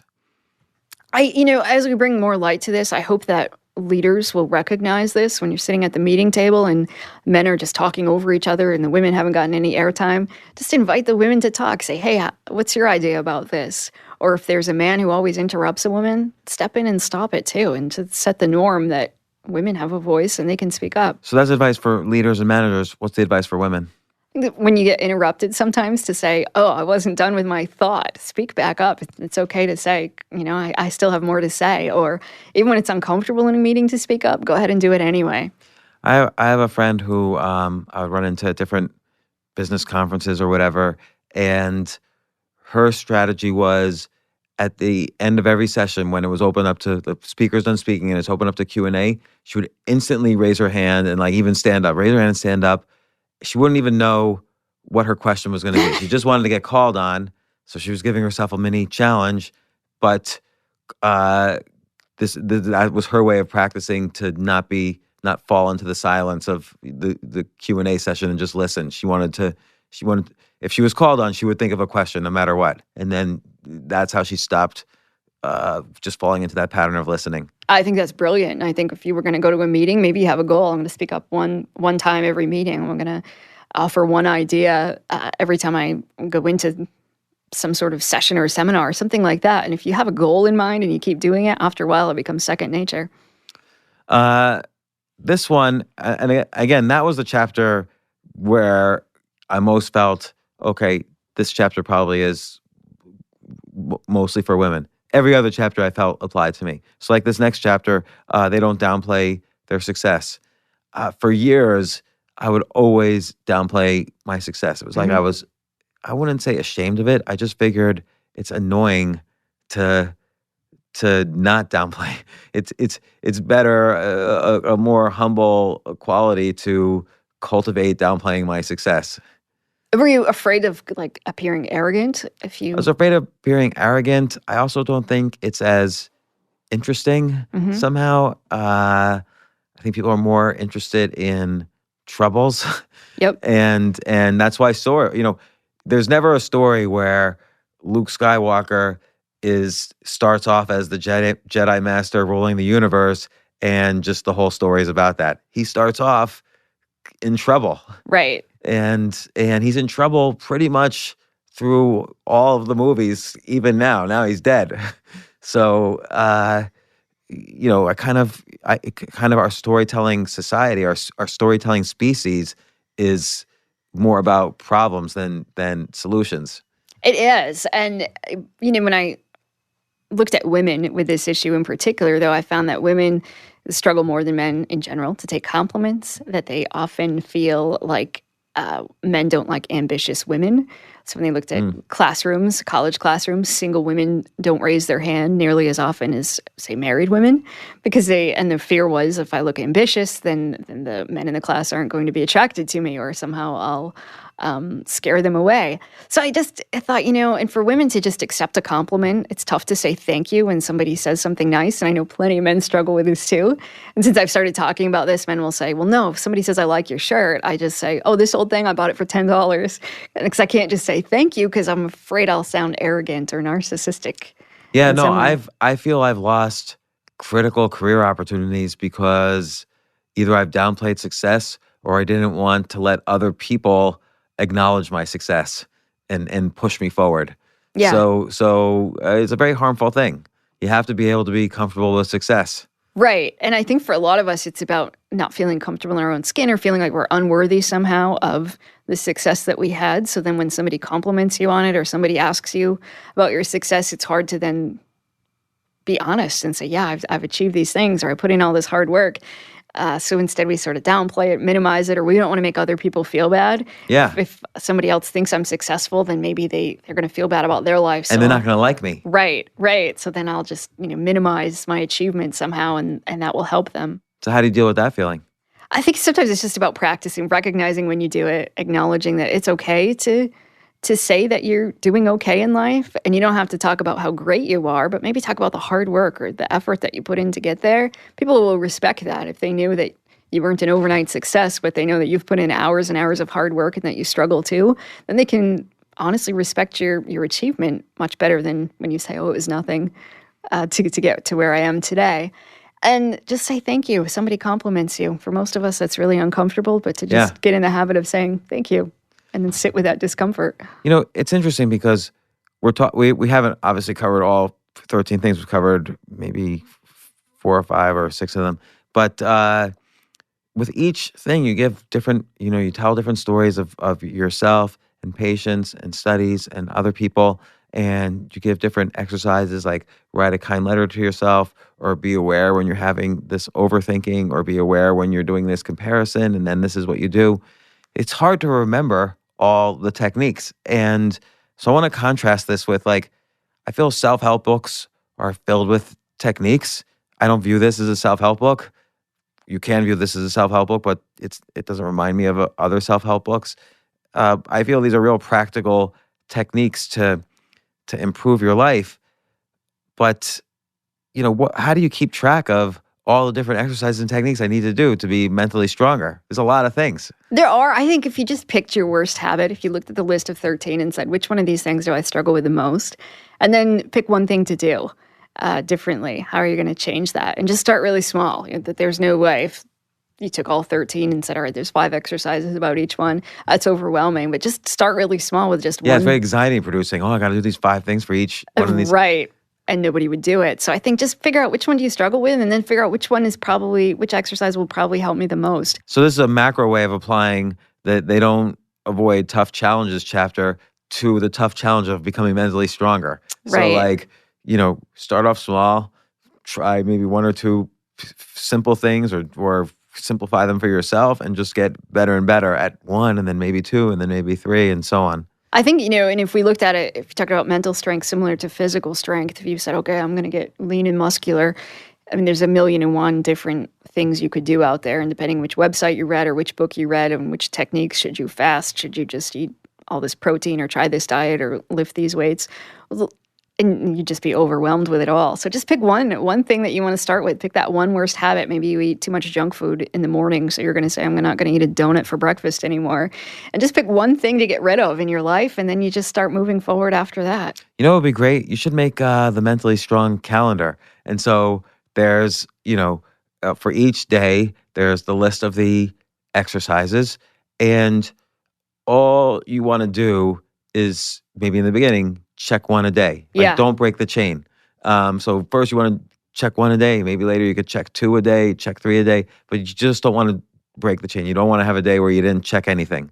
I think that would be great. And, because I get that all the time. People are like, what do I do? How do I keep moving? So a calendar is probably a brilliant idea. Thank you. Yeah, it's like, like Ryan Holiday wrote these books about Stoicism, but then he wrote The Daily Stoic, which is just like one passage a day about Stoicism, and can you apply it today, like this passage. So and that book, I think, sold more copies than his other books about Stoicism. I don't know that for sure, but he essentially built a business around that. I see where I've bookmarked all over the place, and I've outlined. The problem is I outline things, and then I have to find. I underline things, and then I have to find where I underlined. It's all over. It's like. I don't know why I bracketed this, but I did. Practice mindfulness skills. And this is the don't overthink everything. I think a lot of people get anxious now when they hear the word meditation or mindfulness. Right. Because it's become such a part of self-help culture, like, oh, I've got to meditate. And a lot of people don't want to sit in the lotus position for 15, 20, 30 minutes for a million different reasons. They say, I can't do it. They say, I don't have the attention span for it. They say it hurts. But mindfulness doesn't have to mean any of that. Like, maybe define your version of mindfulness. Just being in the moment, doing whatever it is that you're doing. So if you were eating a piece of candy, just sit there and eat a piece of candy. If you're going for a walk, just look around at the scenery and enjoy walking. But again, like, if I'm worried about something, the worry is an addiction. And, sometimes, and you talk about this in the book. You say, and I love this technique. I do this technique myself, which is that if you find yourself over worrying or overthinking about something, make an appointment with yourself for maybe later that day, right? And say, okay, I'm going to do all my worrying then. So I used to do this. I used to wake up at 3 a.m, constantly worrying about money. Like for whatever reason, that was the time I would wake up. And so I would tell myself, look, I always wake up at this time. I'm clearly not thinking rationally. I'm going to think about this again at 3 p.m. instead of 3 a.m. And by 3 p.m, I wouldn't even care anymore. Right. So that's really the idea, is that you're not going to think about it later, because it's not really that important to overthink. But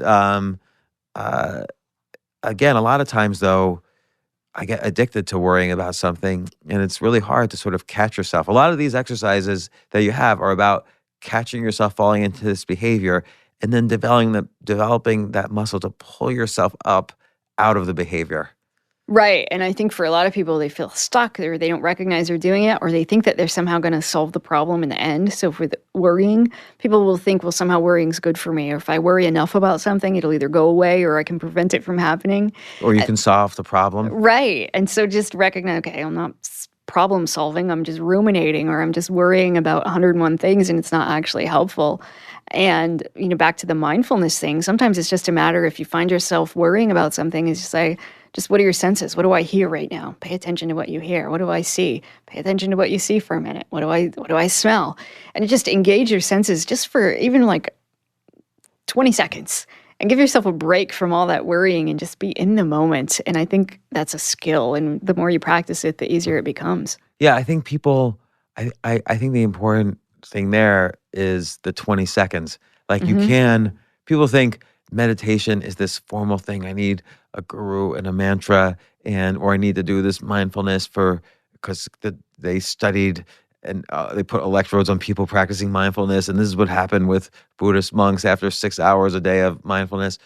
But that's all kind of hardcore, right? And you could do it in 10, 20 seconds, a minute, and the other important phrase is, your word you use is practice. People often talk about meditation. Oh, what's your particular practice? Some people say, oh, I have a Zen meditation practice, or I have a transcendental meditation practice, or I have a Tibetan Buddhist meditation practice. But the key word is practice. It's really just practicing. It's not about this gaining superpowers while you're meditating. It's about practicing for the other 23 hours, 59 minutes of the day.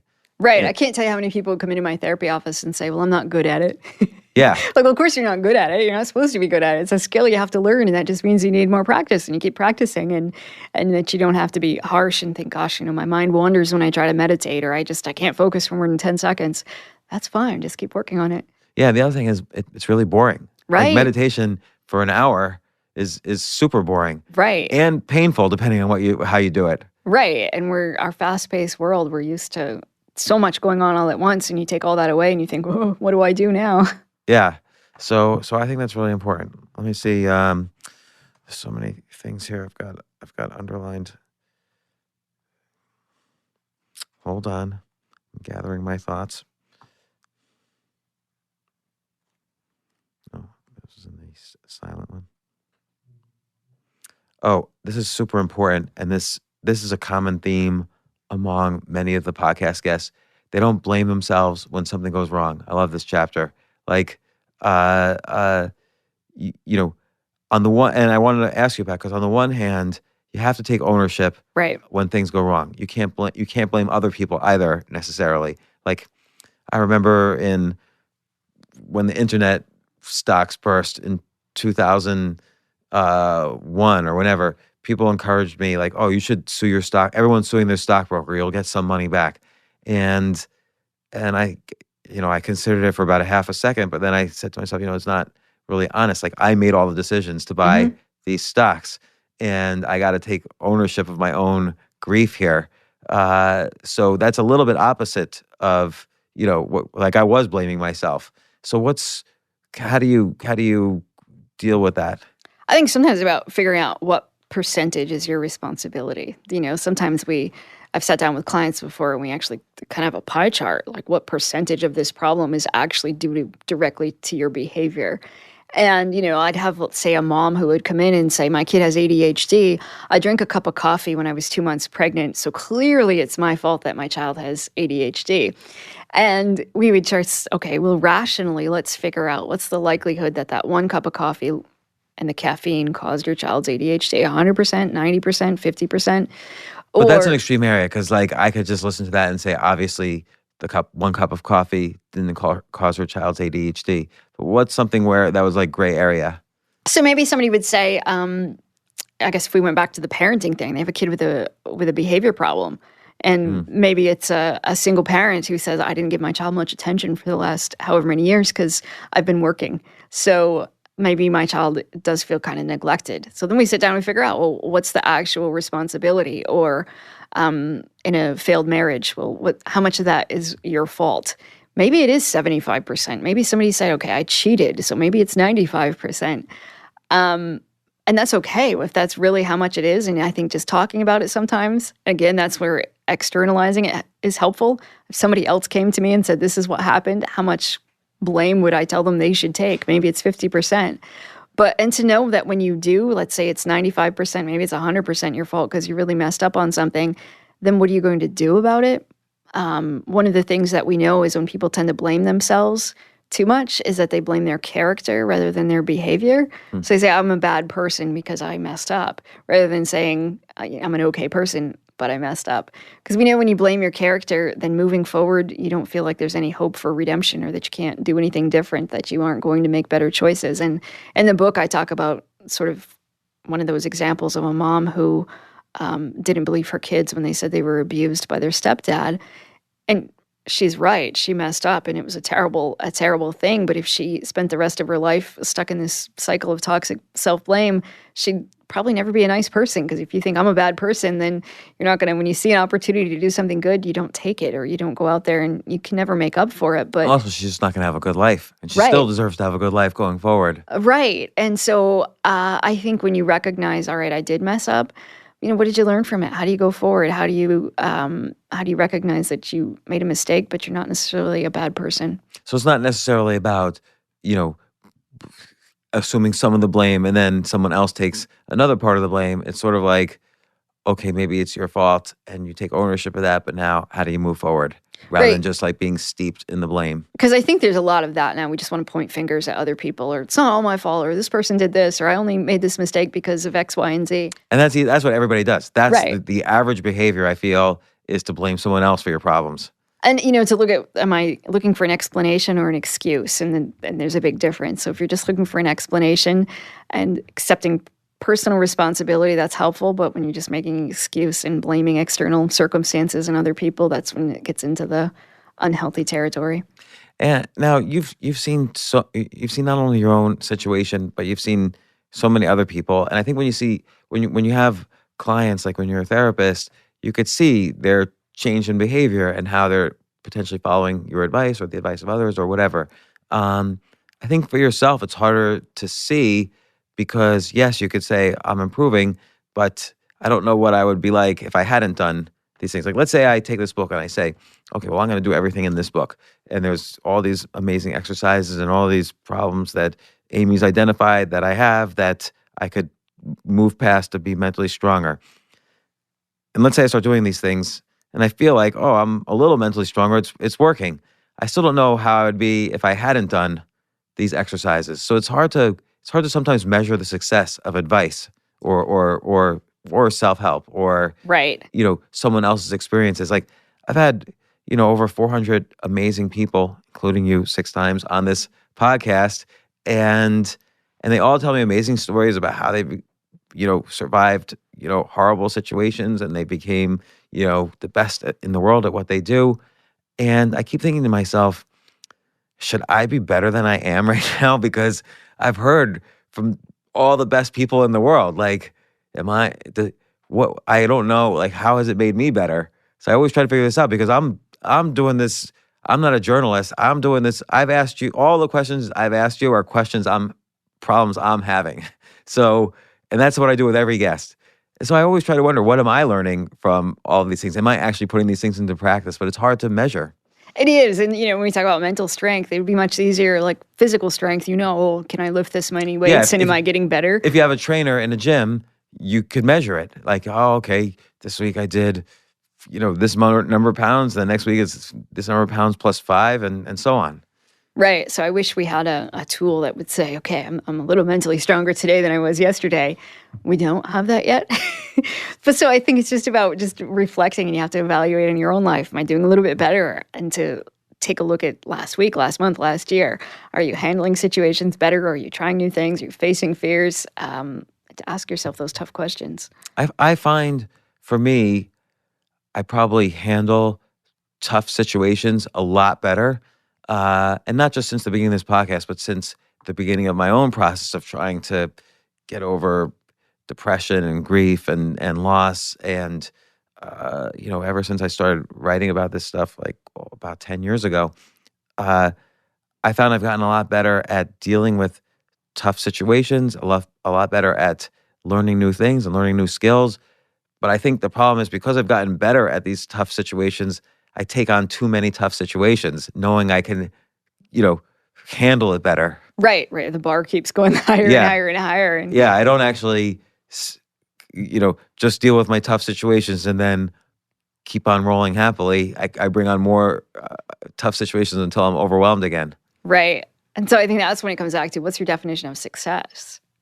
And how do you know if you're living according to your values or your priorities in the place that you want them to be? And I think it's constant adjustment and figuring that out of how much, because I think there's that temptation to always take things to the next level, but sometimes you have to ask, is that worth it? Do I really need to go to the next level? Do I need to put myself into, will that shake up my priorities to the extent that I'm no longer living according to my values? Or is it okay to say I'm doing okay as I am right now? A lot of people who write books, there's always a certain arrogance to writing a book, because you have to think, okay, I'm going to be able to sit down and write well enough that people are going to be interested in my writing and what I have to say, and B, I have something important enough that the other billion people, who might potentially be in this market are going to be interested in. I'm not saying that's a bad thing. Like you almost need arrogance to, in a good way, to write. You need, let's call it self-confidence. Okay.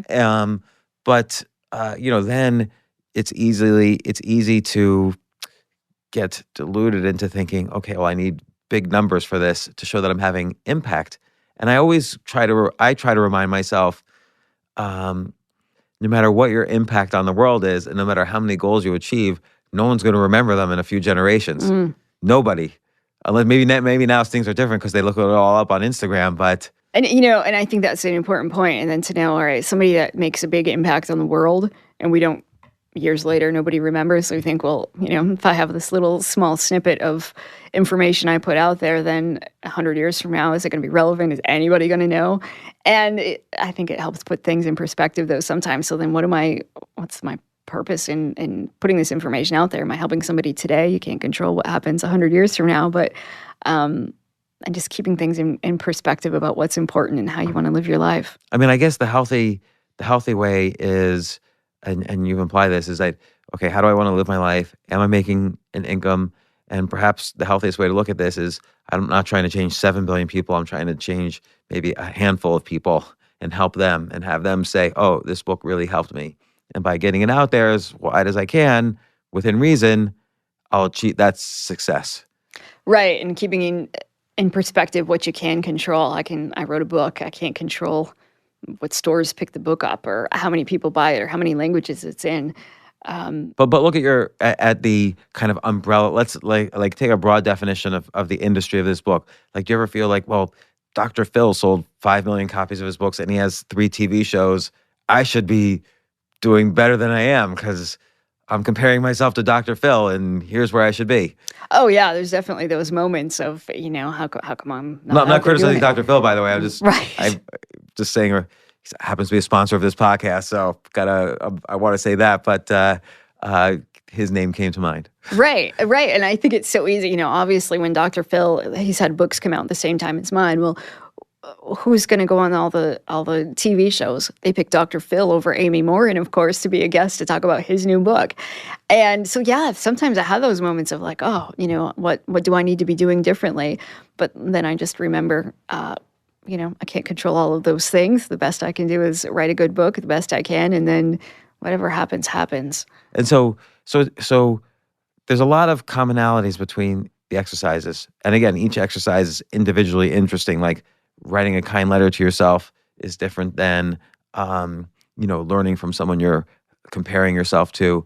But some of the commonalities are, okay, learning when you're engaging in one of these 13 behaviors that mentally strong people don't do. Like at least recognizing that, even if you continue to engage in the behavior, like if you're overthinking something, at least say, I'm overthinking. Even if you don't solve the problem, you could keep on overthinking. But a small way to solve the problem is to just recognize that this one of these 13 mentally, bad behaviors is happening. And then the second thing is sort of practicing the muscle or exercising the muscle to pull yourself out of the behavior. And maybe you can measure that in simple ways at first and more difficult ways later.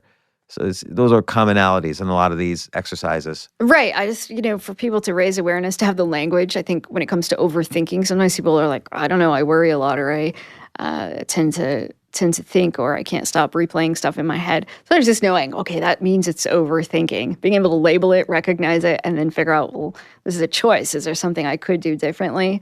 Opens the door to at least recognizing you have options in life of how you spend your time and what you're going to do. Right. And you could decide then, some of these things overlap. So you can decide, okay, I am overthinking.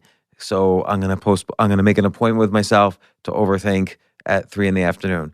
Or you could say, overthinking because I'm comparing myself to someone else. So I'm going to study what I can learn from this person I'm comparing. I can view this person as an opinion maker than a competitor. Right. So there's so many fascinating exercises, and you can kind of pick and choose the handful that are best for you, or all of them, which is why I think that the calendar idea is neat, because I'd like to sort of see all of these on one poster somehow and check them off by day. Like, did I do one of these, at least one or more of these per day would be great. And being reminded constantly of what these exercises are, because they're so valuable, and you've seen them work not only with your patients, but yourself. So again, I think this is really valuable for men, for women. I love a lot of these exercises. I'm sure we've probably talked about them before, because I feel like some of them I do, even the more kind of strange ones, I've sort of incorporated into my life a little bit. But I think it's really valuable for men or women. One thing I also wanted to ask you, just your opinion in general. This is a book about, this is a book addressed to women, even if it's not about solutions just for women. Women, of course, have gone through, there's been entire different types of discussions around women this past year since the Me Too movement started. And there's all this language like, are we living in a patriarchy? Or are women treated unfairly in general in society? What's like your general take on these discussions? Like, do you think we're moving in the right direction? Do you think, I don't know, what are issues societally for women right now? Yeah, I think we're moving in the right direction. And have to say, like, writing the book just really reminded me of how much progress we've made, but also how much improvement we still need to make. So whether we're talking about financial issues with women, or we're just talking about like catcalling, things that that we just need to change. And I'm hoping that the more we talk about this stuff, the more that we, like all the women that just finally got elected into positions in government, I'm just hoping that the more we keep talking about this, the more that we'll see, that women do have more opportunities than ever. But, so many questions about women. Could a woman ever be a president? Can a woman actually... And the fact that we're still asking that question, do you think a woman could be the president? It's strange, because we're telling little girls you can be anything you want. And yet here we are all these years later, we've never seen a woman president, and people are still asking, do you think a woman could be president? So, my hope is for the next generation that they won't deal with a lot of the stuff that we have. But at the same time, I feel fortunate that I grew up in the generation that I did, because I write this story about in the book about the woman who ran a marathon in the late 60s, early 70s. We didn't think women could run 26 miles. That wasn't that long ago. Yeah, that was in that story. That was in the 1960s.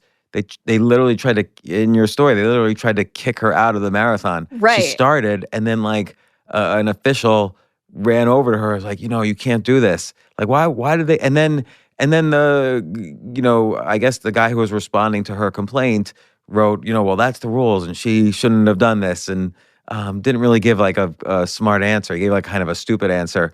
Right. And that is so weird that, like, why do you think, and this was just 40, 50 years ago, why do you think they were so concerned about her finishing that race?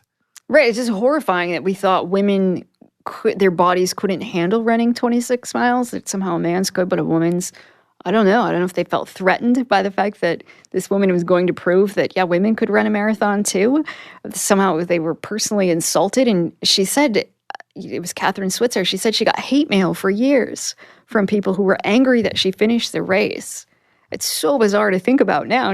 But at the same time, what would the hate mail say? That she was trying to prove something, that she shouldn't have done it that way, or that she got accused of entering the race by saying she was a man or by signing a man's name because she used her initials. And it was like all of these sorts of things about, you shouldn't have done it, yet I don't think anybody had any rational reasons why it was a bad idea. So, like, at least in the United States, something like that would certainly not happen now. So Right. you can argue that in any category that's similar to that, the direction has improved. Where do you think we might have a blind spot where things are still just as egregious? I think leadership positions, you don't have to look very far to see that, women CEOs, they're just not existent compared to the level that men are. Or, I talk a lot about just the way that teachers treat girls compared to the way that they treat boys, and how parents do it. And it's subtle and it's ingrained, and I think we don't even notice it. And really, the more I researched and wrote in the book, the more I just became aware of things. And I think, how did I not notice this? I'm a social worker by trade. And for years, there was a lot of things I think that I didn't notice. And then just in reflecting in my own life, how was I maybe treated a little bit differently? Or when I had foster kids, did I treat girls differently from boys, and how so? And so my hope is we'll just keep raising those issues, thinking about it, and moving forward, figuring out how do we help women grow up with values that they know, that we're not just saying you can be anything that you want, but we're actually showing them, yeah, you actually can. But that's interesting though, because you never know like how far back the behavioral differences start to occur, based on parenting or whatever. Like when my oldest daughter was 2 years old, she really wanted a Barbie doll.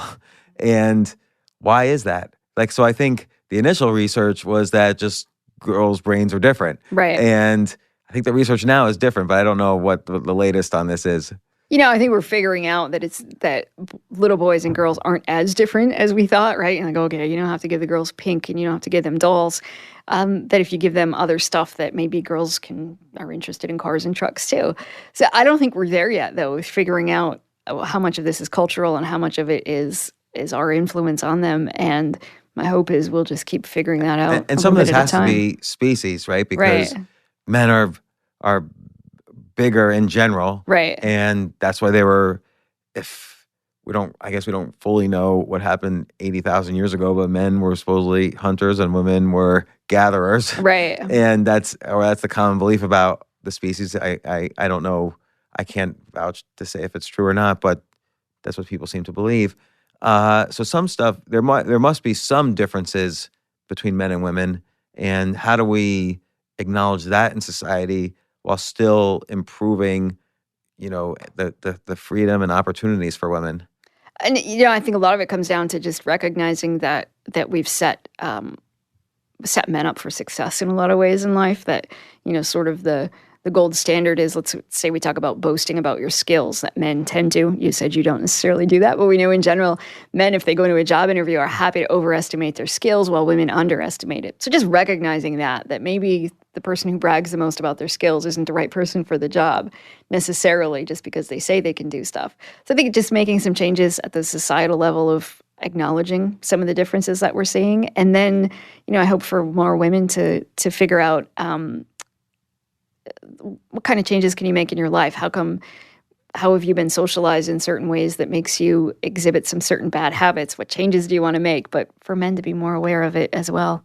Yeah, so I guess it's sort of like if you take just an evolutionary psychology view, like, oh, women are this way because this is how they were for 2 million years, you miss the fact that culture and society has evolved a lot faster than our DNA. So it could be, men still have the DNA of people who are going to run away from lions and kill lions, and women still have the DNA of gatherers, whatever that means. But in today's society, there's no lions walking around on the streets. So we're allowed to do different things outside of the purely traditional gender roles. But I feel like there's still a gray area where you want to still acknowledge some gender roles while, again, increasing as many freedoms and opportunities as possible. Does that make sense? It does. I mean, women have babies, right? Men aren't going to have babies. So then to figure out how do I don't think that we're putting women down by saying women are different in certain ways, or it's not about who's better. It's just acknowledging differences. And then it's that gray area, as you say, of acknowledging, okay, we have these differences, but how much of it is biological? And we don't necessarily know that. And I don't know that we're going to know that anytime soon. But just becoming more aware of our differences, acknowledging it, and then figuring out how do we support each other moving forward. So what's the next book? I don't know. That's a good question. I don't know what's next. I feel like you can go on forever doing 13 things mentally strong X don't do, because certainly teens, entrepreneurs, writers, athletes, there's a whole category. Here's my 2 cents. You want my 2 cents? Yeah, I would love your 2 cents. So, you can franchise it in a traditional way in the sense that the next one, like let's say it's 13 things mentally strong athletes don't do by Amy Morin, and find an athlete to co-write it with you. And then you don't even necessarily write it, or you just, edit it at the end, but you could then do it across 50 categories. It's kind of like don't sweat the small stuff type of thing. So that's one idea. The other thing is just writing something completely different. Like if you were to write something completely different, what would you do? Well, on the opposite end, a mental strength exercise book is something I've thought about too. I like that. Yeah. And I wonder if you can make that an app somehow. Right. Like, kind of throw up the mentally strong exercise of the day that you have to do. Like they could answer a bunch of questions about, and you could give some sort of mental strength assessment. And then here's 20 exercises that apply to that assessment. And then the app sort of, wakes you up in the morning, like do this by the end of the day. And then some Facebook group is notified when you check in. I've done this exercise on the day. I'm just making it up. But that could be a great way to be accountable. But sort of like when you go to, if you were to, let's say you injured your ankle, you go to see a physical therapist, they send you home with a sheet of exercises to do, and you can look at what you're going to do. And so I think for people then to have some sort of a reminder of mental strength exercises you can do, because we get caught up in day-to-day life and you forget to do them, or you forget what to do or how to do them. So I think it would be fun to do something like that now that I've explained what not to do. I've talked about some exercises. There's tons more. So I think it would be fun to do something about, here's some mental strength exercises to practice. Because then as you develop more exercises, you don't need to write a whole book. You could sort of download them into the app, more exercises. And then you can give out the app for free, but to join the Facebook group where you're participating and other people are participating and talking about the exercises and building a community, maybe that's $40 a year, some small number that, it's not really offensive to anybody, and you get thousands of members. It's a good little lifestyle business. So that's my idea of Thank you for the that. day for you. Thank you. I appreciate that. What about outside the mentally strong space? Like you're a mentally strong superhero now. You've written all these books. You have all this mental strength. What completely different thing can you do? Can you make a movie, write a novel, open up a chain of therapy clinics? Did Steve Cohen just laugh at that? He did. He did. Yeah, I don't know. Good question. Now that I was a therapist, and I always say I became an accidental author, and then this is 3 books in 4 years that I sat down to write. And so now to know what's next. Do I keep writing? Do I do something different? I feel like you did strengthen your writing muscle with this book in that it's a challenge. You moved beyond your personal story, which was very intense, and how you worked on it and solved that situation was a very important story to tell. But now you've done all these studies, and you bring in the stories of many more patients, and there's many more anecdotes from history. So I feel like it seems to me this was a harder book to write even than your first book. Because your first book, you're telling your story. Right. So that's like, it's going to flow out of you. This one, you have to kind of like figure out what sources to draw from every day and then put it together in story form that fits your writing. So this was a challenge. I'm just trying to figure out what's the next challenge. Write a thriller novel about someone who reads Amy Morin's mentally strong book and is going to use this to fight crime. Interesting, right.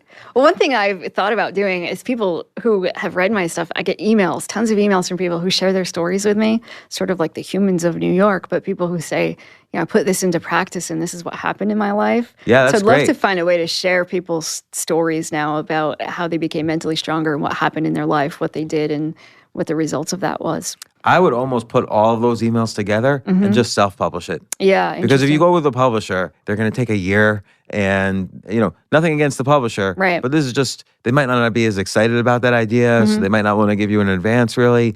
But it's a valuable thing to even enhance the sales of your current books. If people then see a book filled with testimonials, but testimonials that give practical guidance, that'll enhance the value of the books they use to get to give you those testimonials. Right. Yeah, I think so. And I just, I get like an email from somebody in Turkey who said, hey, I had this problem. This is what I did. I was a student and I put these things into place. Or I get an email from a mom who says, I started doing this with my kid and this is what happened. And this is the change that I saw. And so like we talked about before, when it comes to mental strength, it's not always tangible results that you see in yourself, but if I could share those results from what other people say that they've seen, I think it would inspire people to know, okay, this really helps and it's making a difference. No, I mean, testimonials, 4 out of 5 dentists recommend, Crest toothpaste or whatever the ad was. Like testimonials are critical. Publishers don't care about publishing those books, but maybe that's an opportunity to try self-publishing and see if that works. But I still like the novel idea. Well, how's it going? I know you kind of stopped doing what we talked about in an earlier podcast, the buying diamonds for cheap and selling them expensive. But do you think that's still a viable business model? If you had to fall back on a side hustle, would that be one that you would go back to? I would. I definitely would. And I still get emails occasionally from people who listen to that podcast. And so the last one I got was from somebody who said, do you think Amazon and eBay, should I still get into selling stuff on that? And a lot of people who say, I'm looking for a product or they don't know what to sell. But I think there's still a huge business, and I love doing that. So that is something, if I decided to take my life in a completely different direction, I could see going back to that. Would you still do it with diamonds, or would you find a new product? Well, because before we did diamonds, but we did jewelry in general. So I could definitely see doing jewelry. It's because it's cheap to ship, and I still have an account with a wholesaler, and so it would be an easy one to go back to. And then you would put up a seller's account on Amazon and eBay, and just is the wholesaler, do they drop ship? Can you ship directly to the address? Right. Yeah, and when I was here before and we talked about it, one of your other great ideas was about making a business in a box. And so if we started a jewelry store, maybe it's just bracelets, and we started to make money, then to just sell that, or to make a whole bunch of websites and sell somebody a package of 25 different websites all at once. And or the other thing we talked about is, are you allowed to use your membership with this wholesaler to let other people pay you for the use of your membership? Right. And then they could just do it on their own, and you're just making money from kind of reselling the membership. Exactly. Are you allowed to do that? Yes.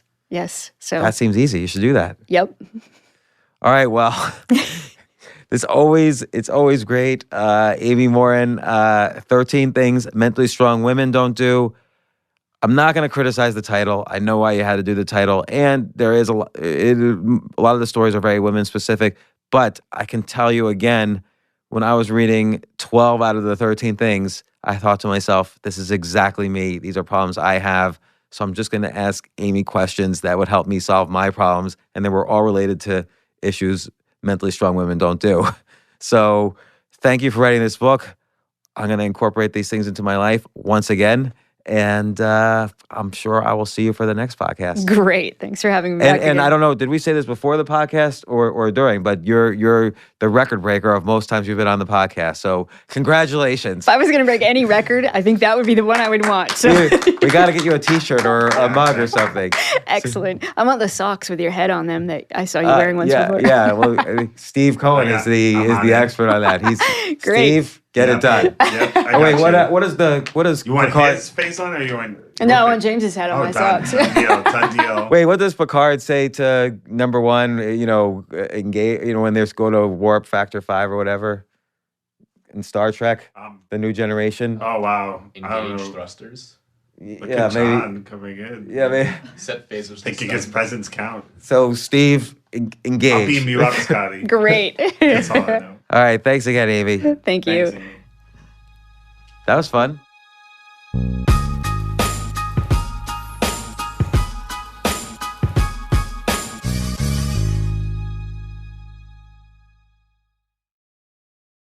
AI might be the most important new computer technology ever.